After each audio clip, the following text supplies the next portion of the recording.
What's going on, everybody? Marc Aquino here, back with another Marc's Many Subjects. And all of my subjects are now going to be coming from schmoesknow.com. Funny movie reviews from people like you. So let's start with subject number 1. The Rock joining Terminator 5? According to the Examiner, they're reporting that Dwayne "The Rock" Johnson will join the Terminator franchise for the 5th installment alongside Arnold Schwarzenegger. That sounds interesting enough, and I'm intrigued by it, but at the same time they're also claiming that the movie is going to take place in the 40s. Really? The 40s? I don't get it. I mean, it's like, are they going for like a steampunk Terminator or like an Art Deco Terminator? I don't know. It's like, is Arnold Schwarzenegger going to dress up like in like 40s clothing? He'll pretty much look like a Dick Tracy villain. And if that's what he's going for, then, well, okay, whatever. At the same time, it appears that Terminator 5 might finally get some financing and distribution from Paramount, seeing as if Skydance Productions is financing the film, and its two producers, who also brought us the Jeff Bridges version of True Grit, Mission Impossible Ghost Protocol, and this summer's Star Trek Into Darkness. And they're trying to convince Paramount to distribute the film, and they're planning to start shooting the film in January. I mean, the idea of Arnie going toe-to-toe with Dwayne Johnson is really cool. The fact that, you know, it might take place in the 40s sounds a little weird to me. But let's just take this with a grain of salt. And besides, old Arnold Schwarzenegger is definitely better in my book than CG Arnold in Terminator Salvation, which is basically just a bodybuilder with Arnold's face pasted on him. Why? Were you that cheap, McGee? Were you that cheap? Now, before I get to subject number 2, I have a little thing I want to show you guys that I put together. I was watching the other day a 22-minute Bugs Bunny cartoon or something where it's basically Bugs and Daffy at a concert, like a traditional concert with an orchestra and so forth. They're dueling pianos and they're performing a piece called The Carnival of the Animals, in which each specific piece of the music represents a different animal.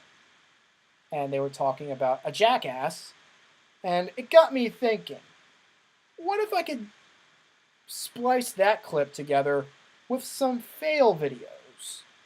Have you ever heard of the Jackass Wild, which scientists call the Onager? It sounds like the cry of an idiot child. Or a rock freak on a harmonica.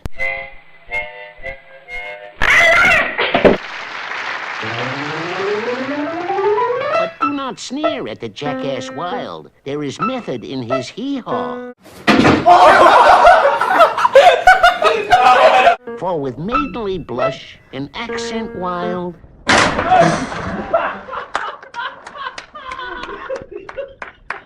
the Giddy-ass answers, she-haw.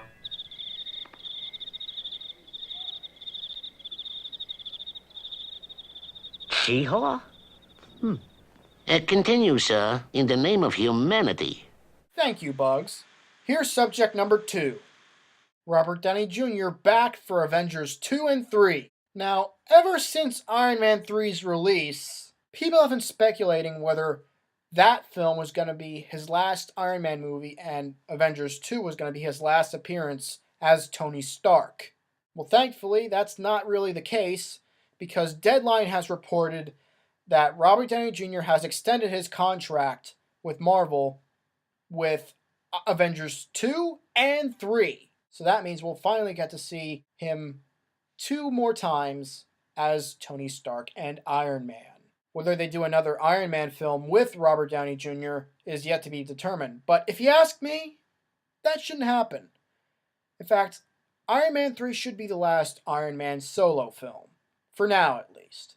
Because I think they really bookended his story really well. Because once you think about it, in the beginning of the first Iron Man movie, he had the explosion. In the first scene, he had the explosion hit his chest, which gave him the the idea to have the arc reactor in his chest.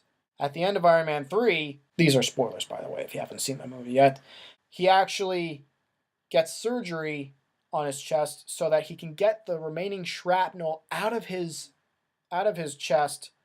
Therefore, he doesn't have to use the arc reactor anymore. To me, that was a good bookend for the films.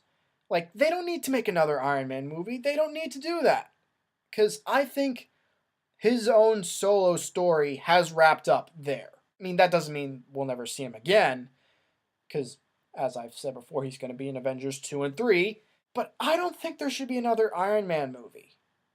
I think 3 is good enough.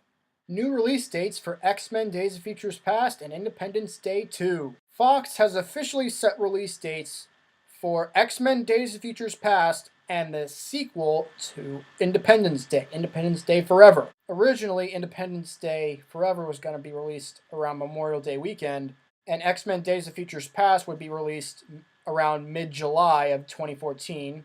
But now Fox has switched those dates, and so X-Men Days of Futures Past will be released on Memorial Day weekend, while Independence Day Forever will be released in mid-July of 2014. Both will come out next year.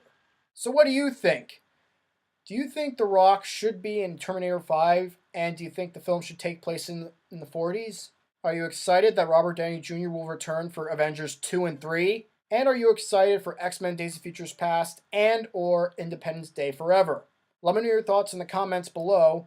And as always, if you like what you saw here, then feel free to press the like button, add this video to your favorites, and maybe subscribe if you want.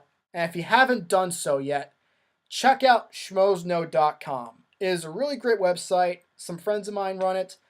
It is like they update the site very frequently with movie news, and I love that. Marc Riley and Joe Ruggiero are just pumping out stories like mad, and I love that.